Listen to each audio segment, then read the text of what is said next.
मैं आपको 2 तरीके बताने जा रहा हूं जिससे आप अपने पार्टनर को पहचान पाएंगे और उसे परख पाएंगे, ताकि जब आप उस व्यक्ति को देखेंगे तो आप कह पाएंगे कि यह 100% मैच है।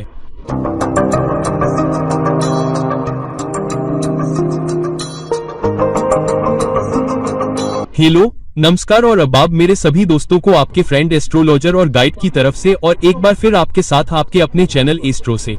अक्सर जब हम ये देखते हैं कि हमारा संभावित पार्टनर कौन हो सकता है तो हम कुछ बातों का भी ध्यान रखते हैं, जैसे कि वह व्यक्ति कैसा दिखेगा, उसकी आदतें कैसी हैं, उसका व्यवहार कैसा है, उसका रवैया कैसा है, हो सकता है कि वह व्यक्ति कहाँ काम करता हो, और फिर आगे बढ़ते हैं। परिवार का सामाजिक ढांचा कैसा होगा या उसकी पारिवारिक पृष्ठभूमि कैसी होगी, क्या वह मेरे से ज्यादा संपन्न परिवार से होगी और वह किस दिशा से आएगी।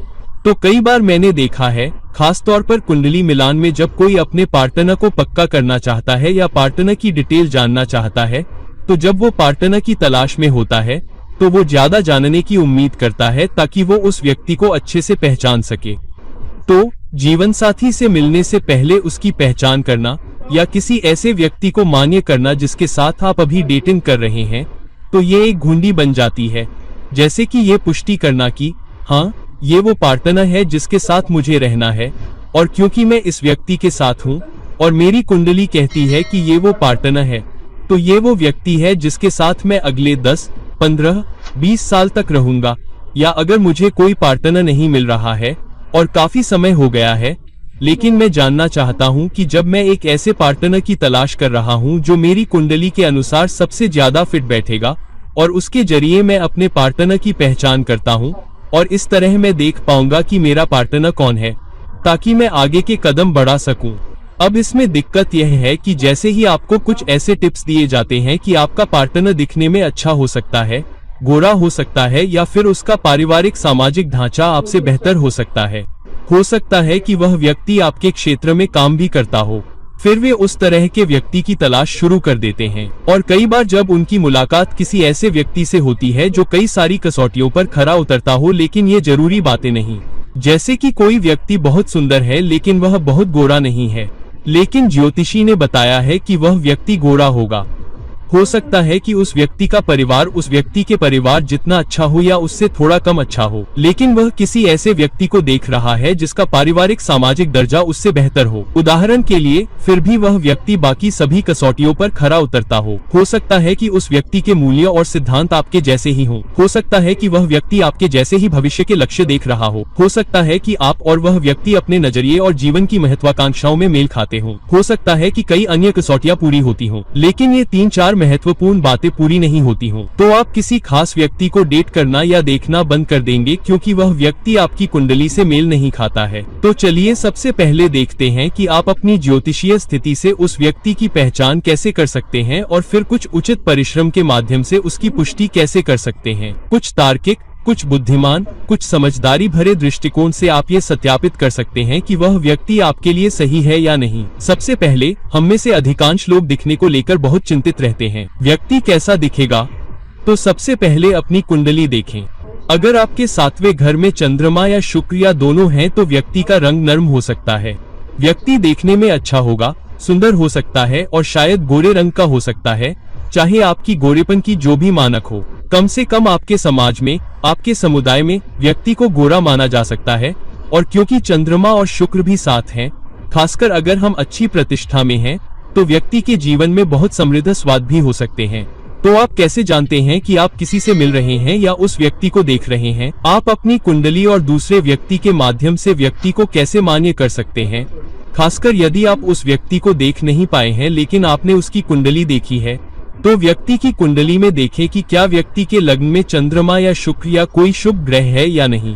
यदि लग्न में शुक्र बहुत मजबूत है या चंद्रमा बहुत मजबूत है तो व्यक्ति देखने में अच्छा हो सकता है और व्यक्ति प्रस्तुत करने योग्य हो सकता है। व्यक्ति गोरा भी हो सकता है, और क्योंकि शुक्र लग्न में बली है या शुक्र 12वें घर में बली है तो व्यक्ति के जीवन में समृद्ध स्वाद भी हो सकता है।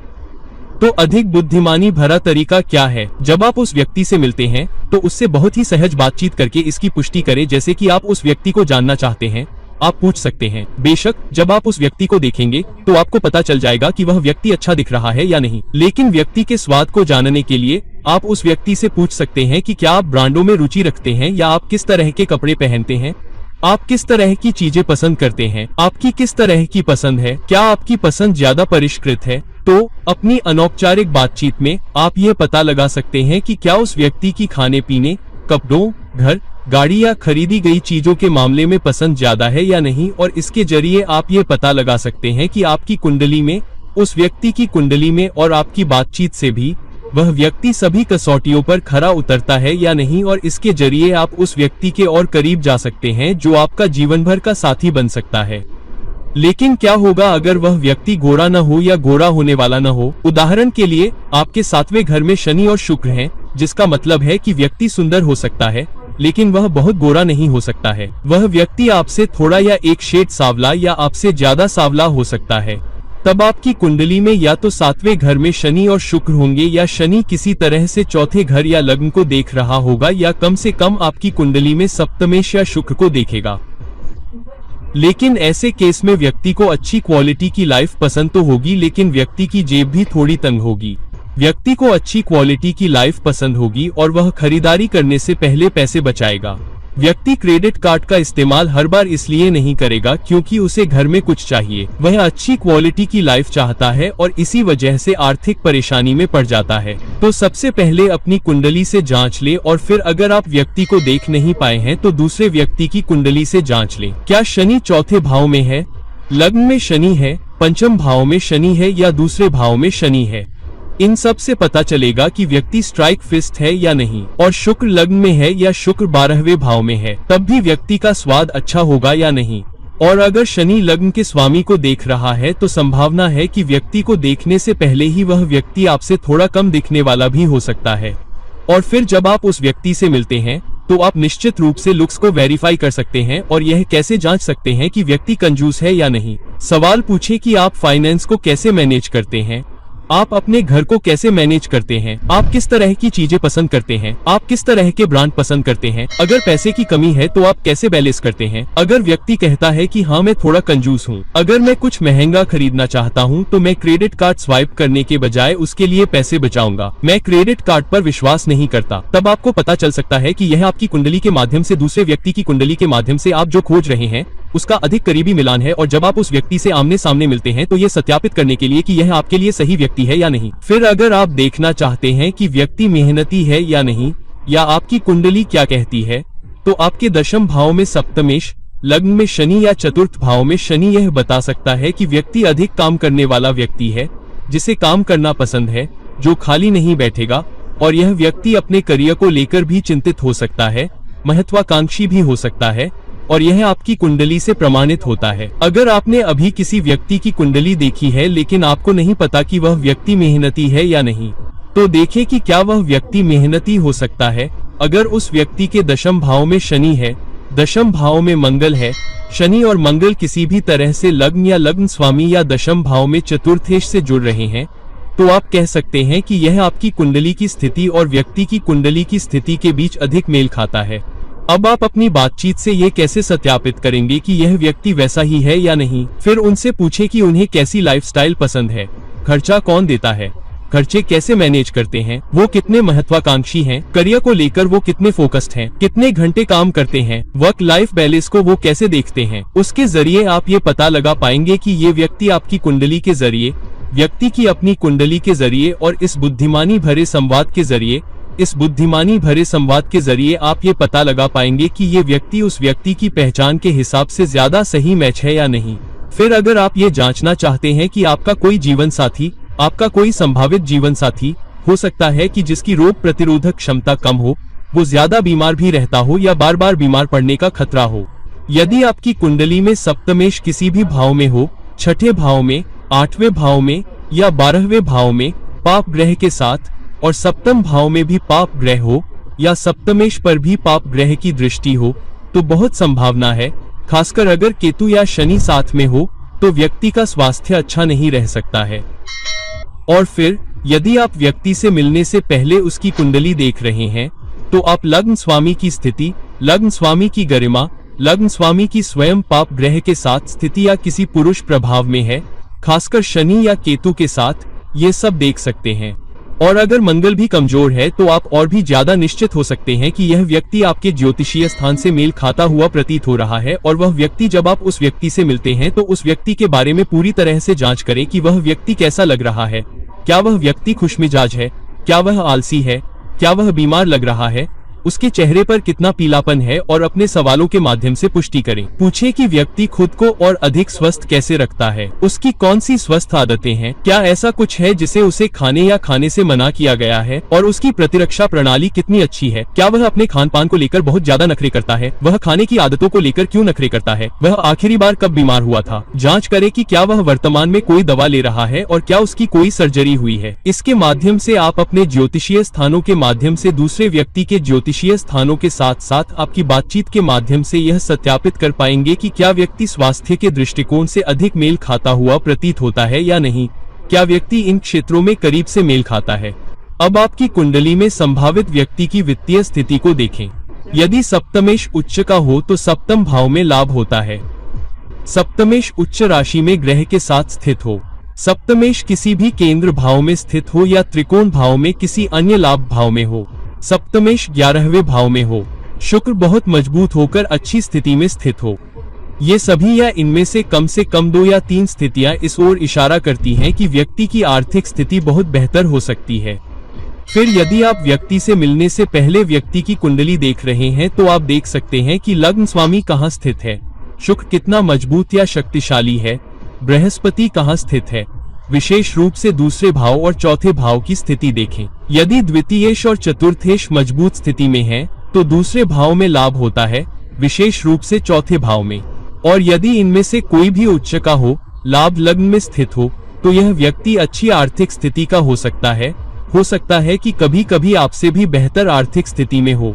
और फिर व्यक्ति की कुंडली में लग्न स्वामी दूसरे भाव में हो, लग्न स्वामी चौथे भाव में हो, लग्न स्वामी अन्य लाभ भाव के साथ केंद्र में हो, लेकिन आपकी कुंडली में सप्तमेश दूसरे भाव या चौथे या 11वें भाव में मजबूत प्रतिष्ठा और लाभ भाव के साथ हो, तब आप कह सकते हैं कि यह व्यक्ति आपकी ज्योतिषीय स्थिति और व्यक्ति दोनों से ही एक अच्छा बैच लगता है। फिर जब आप उस व्यक्ति से मिलते हैं तो आप अपनी कुंडली की स्थिति के माध्यम से अन्य व्यक्तियों से और उस बातचीत के माध्यम से यह सत्यापित कर सकते हैं कि क्या वह व्यक्ति अच्छी वित्तीय स्थिति वाला व्यक्ति है। उदाहरण के लिए, व्यक्ति कैसा दिखता है, ये देखें। व्यक्ति कैसे आया है, ये देखें। व्यक्ति से पूछे कि वह कौन सी कार चलाता है। व्यक्ति से पूछे कि उसके घर में कितनी कारें हैं।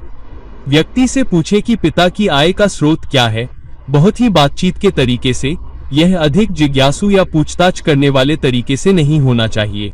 उनसे पूछे कि वे कहाँ रहते हैं। उनसे पूछे कि उन्होंने पिछली बार छुट्टियां कहाँ मनाई थी। व्यक्ति से पूछे कि जीवन की गुणवत्ता या जीवन शैली से उनका क्या मतलब है, वे कौन सी चीजें हैं जो व्यक्ति पसंद कर सकता है, और उसके माध्यम से आप ये सुनिश्चित कर पाएंगे कि व्यक्ति एक अच्छी जीवन शैली का आनंद लेता है या नहीं और उसकी आर्थिक स्थिति अच्छी है या नहीं।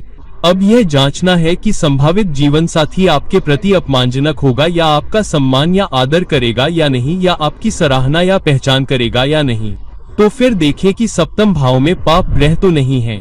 सप्तमेश पाप ग्रह के साथ स्थित है, खासकर अगर सप्तमेश किसी अन्य पाप ग्रह के साथ अशुभ राशि में हो, और यदि सूर्य या राहु या मंगल या राहु बिना किसी लाभ के सप्तम भाव में हो और बृहस्पति किसी भी तरह से सप्तमेश या सप्तम भाव से संबंधित न हो, तो इस बात की अधिक संभावना है कि यह व्यक्ति सम्मानजनक हो सकता है। यह व्यक्ति आपके प्रति सम्मानजनक होने या सामान्य रूप से सराहना करने और फिर दूसरे व्यक्ति के व्यवहार को मान्य करने की स्थितियों पर ध्यान नहीं दे सकता है, जैसा कि आप उस व्यक्ति से मिलने से पहले अपनी कुंडली के माध्यम से दूसरे व्यक्ति की कुंडली में देख रहे हैं। उदाहरण के लिए, व्यक्ति का लग्न देखें। यदि लग्न में सूर्य या बुध, या लग्न में सूर्य या मंगल, या सूर्य या राहु, या यहाँ तक कि लग्न में मंगल या राहु है, तो यह व्यक्ति ऐसा हो सकता है जो खुद को बहुत ऊंचा समझता है और दूसरे लोगों को नीचा दिखाने की प्रवृत्ति हो सकती है। यदि लग्न का स्वामी किसी भी त्रिकोण भाव में गया है तो व्यक्ति की पृष्ठभूमि अच्छी हो सकती है, वह व्यक्ति के बारे में भी अच्छा सोच सकता है, व्यक्ति में आत्मविश्वास की कमी भी नहीं हो सकती है। और अगर कोई पाप ग्रह शामिल है, या तो दूसरे व्यक्ति के बृहस्पति के साथ अगर आप एक महिला हैं और एक पुरुष की कुंडली देख रही हैं, और अगर दूसरे व्यक्ति के शुक्र के साथ कोई पाप ग्रह है, उदाहरण के लिए यदि आप एक महिला हैं और एक पुरुष की कुंडली देख रही हैं, या यदि आप एक पुरुष हैं और महिला की कुंडली देख रही हैं, तो जांचें कि क्या बृहस्पति के साथ पाप ग्रह हैं, खासकर धूल में जाने पर तो संभावना है कि संभावित व्यक्ति आपके प्रति सम्मानजनक नहीं हो सकता है। फिर उस व्यक्ति के साथ अपनी बातचीत के माध्यम से इन बातों को सत्यापित करें। उस व्यक्ति से पूछें कि अगर मैं आपकी बात पर ध्यान नहीं दे रहा हूं, या अगर मैं आपकी बात नहीं सुन रहा हूं, या अगर 2 या 3 बार मैं आपकी बात नहीं सुनता हूं तो आपको कैसा लगेगा, आप कैसे प्रतिक्रिया देंगे, या अगर मैं आपके प्रति अपमानजनक लगूं तो आप कैसे प्रतिक्रिया देंगे। फिर देखें कि व्यक्ति की प्रतिक्रिया कैसी है। अगर सामने वाला कहता है मैं तुमसे बात करूंगा, मैं तुम्हें बैठाऊंगा, मैं तुम्हें बताऊंगा कि मैं कैसा महसूस करता हूं, मुझे कितना दुख पहुंचा है, तो संभावना है कि वह व्यक्ति इतना क्रूर न हो। लेकिन अगर सामने वाला कहता है मैं तुम्हारी बात नहीं सुनने वाला, यार मैं जवाब देता हूँ, मैं जवाब दूंगा, अगर कोई मुझे कुछ भी कहता है तो मैं उसे बर्दाश्त नहीं कर सकता, उद्धरण चिन्ह, यही आपका जवाब है। फिर यह देखें कि क्या आपकी कुंडली और दूसरे व्यक्ति की कुंडली भी ये दिखा रही है कि विवाह टूट सकता है या जीवन साथी को खोना भी पड़ सकता है।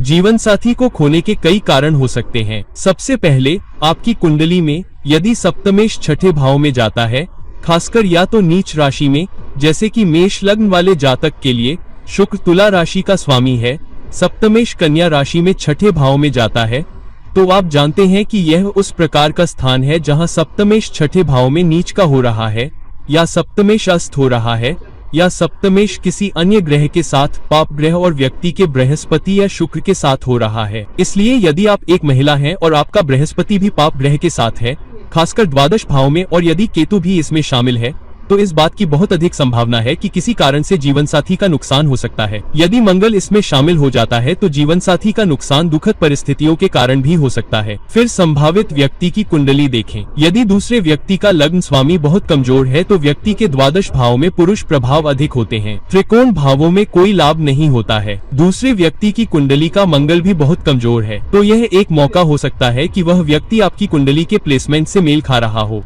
फिर यह संभावना बढ़ जाती है कि वह व्यक्ति आपके जीवन में खो सकता है, क्योंकि या तो वह व्यक्ति बहुत बीमार है, या वह व्यक्ति आपसे दूर जा रहा है, या वह व्यक्ति स्वास्थ्य कारणों से या दुर्लभ परिस्थितियों में दुखद परिस्थितियों के कारण भी खो गया है।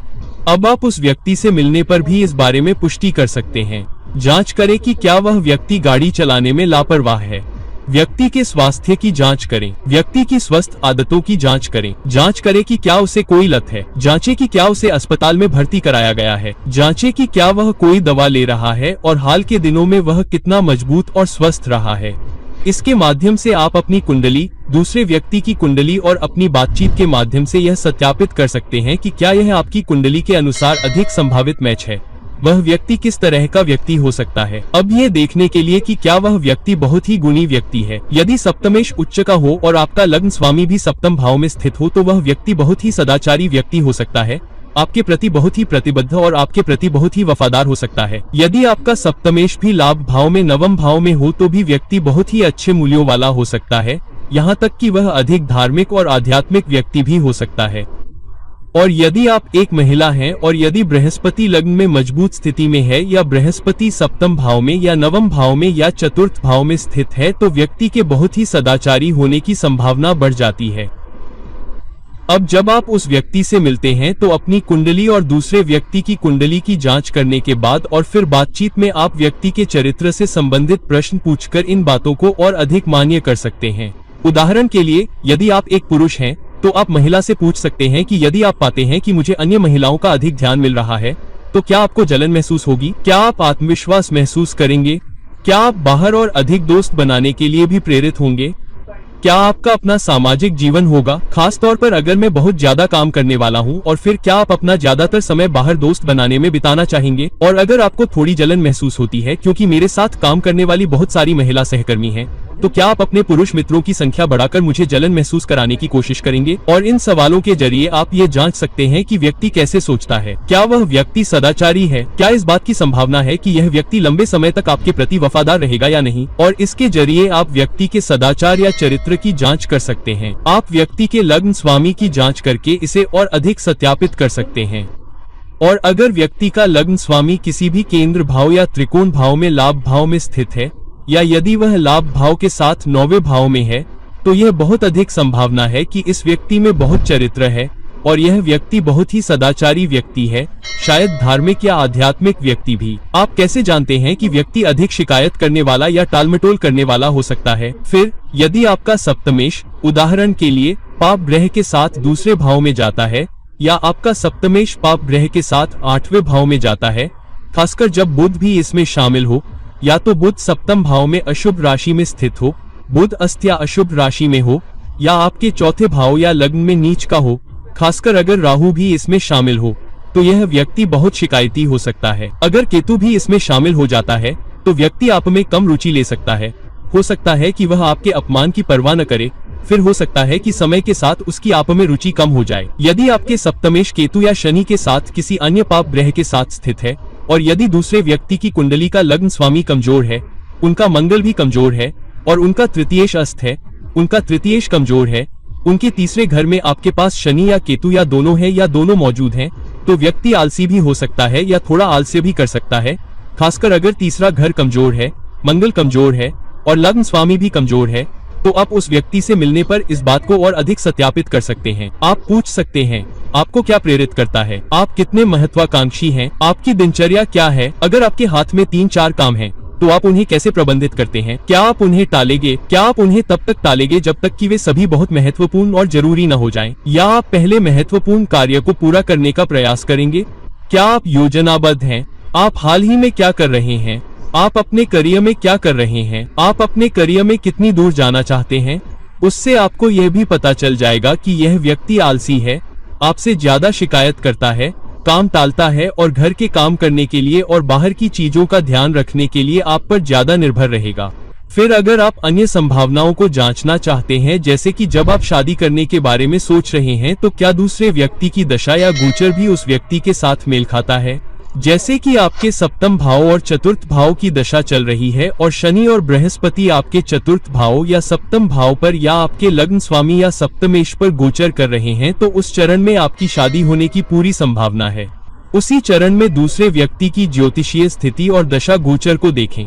यदि व्यक्ति की दशा भी ऐसी ही हो जहां लग्न स्वामी चतुर्थेश, द्वितीयेश, एकादशेश या सप्तमेश की दशा चल रही हो, या इनकी मिश्रित दशा चल रही हो और शनि और बृहस्पति लग्न स्वामी या सप्तमेश पर दृष्टि डाल रहे हो उसी समय जब आपकी दशा चल रही हो, तो इस बात की पूरी संभावना है कि यह व्यक्ति भी विवाह के लिए इसी दौर से गुजर रहा हो। और यदि आपकी ज्योतिषीय स्थिति, दूसरे व्यक्ति की ज्योतिषीय स्थिति और उनके व्यवहार, उनके चरित्र को भी आप अपनी बातचीत से जांचते हैं, तो इस बात की पूरी संभावना है कि यह व्यक्ति आपके लिए सबसे मजबूत साथी हो सकता है या आपके लिए दीर्घकालिक साथी बनने के लिए सबसे मजबूत संभावित मैच हो सकता है।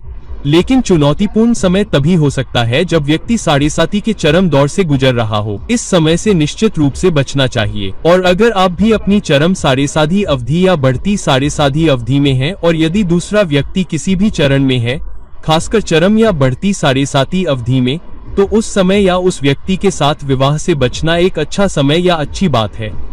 तो दोस्तों, अब जब हमने कई प्लेसमेंट के माध्यम से देखा है, तो व्यक्ति की शक्ल से लेकर आर्थिक स्थिति तक, परिवार की आर्थिक स्थिति, परिवार की कुल हैसियत अच्छी है या नहीं, क्या व्यक्ति एक ऐसा व्यक्ति है जो काम करने वाला है, उच्च महत्वाकांक्षी है, उच्च महत्वाकांक्षा रखता है या नहीं, उच्च जीवन शैली वाला है या नहीं, उच्च रखरखाव वाला व्यक्ति होगा या नहीं, आलसी है, टालमटोल करने वाला, शिकायत करने वाला, लड़ने वाला है या नहीं, क्या आपके जीवन में कोई अलगाव या तलाक या जीवन साथी की मृत्यु हुई है, और क्या वह व्यक्ति आपसे मिलता है और आपके द्वारा खोजे जा रहे व्यक्ति के स्वभाव से मेल खाता है।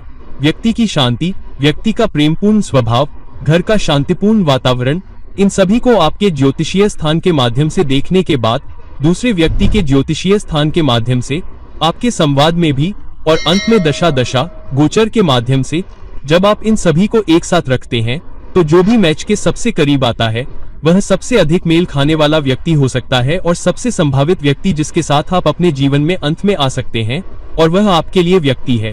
तो दोस्तों, अपने ज्योतिषीय स्थानों को गहराई से देखें। जिस व्यक्ति को आप अभी डेट कर रहे हैं या देख रहे हैं, उसकी नियुक्तियों को जांचें और सत्यापित करें, लेकिन केवल ज्योतिषीय स्थानों के बजाय अपनी बुद्धि से बातचीत को भी जांचें, गोचर की अवधि को भी देखें और उसके अनुसार लंबे समय तक चलने वाले और बुद्धिमानी भरे निर्णय पर अपना निर्णय लें। तो दोस्तों, इस वीडियो को लाइक करें, शेयर करें और अगर आप मुझसे पर्सनल कंसल्टेशन चाहते हैं तो नीचे दिए गए लिंक पर क्लिक करके मुझसे संपर्क करें। किसी और वीडियो के साथ फिर कभी मिलते हैं। तो आपका मित्र ज्योतिषी और मार्गदर्शक आपसे विदा लेता हूँ। नमस्ते।